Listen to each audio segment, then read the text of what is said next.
maybe as a bit of background, and for the viewers who are not familiar with the automotive industry, and for the purposes of this chat, let's just define OEM as the headquarter of the brand, and the NSC is the national sales company, which is present in most markets. And of course, the dealer as the dealer, and I'll refer to the dealer under wholesale and agency because it'll just make it easier for the viewers to understand. To begin, I will also preface our discussion with a note that almost all markets are different when it comes to regulatory environments, and in some markets, conversion to agency is possible, and in others, it's very difficult. And equally important is the timing of the conversion, because in certain cycles, there are cycles of high demand and low supply, and vice versa. So this will have an impact. But now let's move to your question, and what is agency, and what is this agency model that OEMs are talking about? Globally, most OEMs distribute vehicles through national sales companies and then through independent dealers. In the wholesale model, we refer these entities as the franchise or wholesale dealers, where the NSC is actually the wholesaler. So therefore, under wholesale, the dealer sets its own margin and is the retailer of the vehicle. However, under agency, the NSC becomes the retailer, selling directly to the customer. The dealer, however, still remains integral to providing a consistent customer experience by representing the brand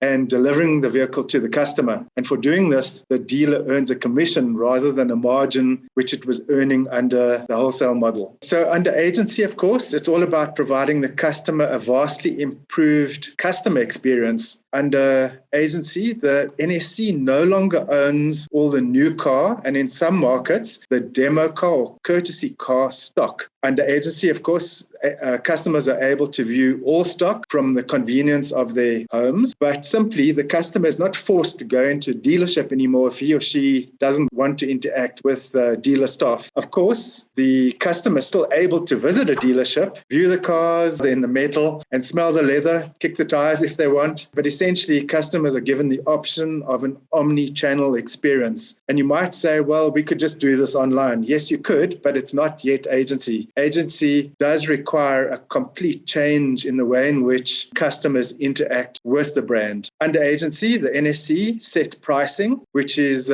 consistent, so that in Australian speak, the mate doesn't give the gears down the road when he's bought a vehicle at one price and you've bought it another price. So pricing consistent, whether the mate is in Canberra or Perth. Quite frankly, there's no more price squabbling because the price is the price, and it is the price that customer will pay, irrespective of where the customer decides to take delivery. To ensure that dealers don't compete on trade-in values, because this is still an open point and dealers are still able to compete or maybe even fiddle on trade-in prices, customers are often offered under agency an online estimate of the value of the trade-in and then have it confirmed by the dealer on physical inspection. Furthermore, some of the OEMs also insist that the trade-in is put on a quick online auction, and by quick we mean 20 minutes, 30 minutes, to ensure that the customer gets the best trade-in value for his used vehicle. And then lastly, the customer information is requested only once. You know how difficult it is, or rather how irritating it is to be asked for that information by the OEM, to be asked for the information by the dealer, and maybe even by the financial services entity, which can then be used at a later stage for service interactions and marketing activities. Under agency, that information is requested once and once only, and of course, only if the customer is consented.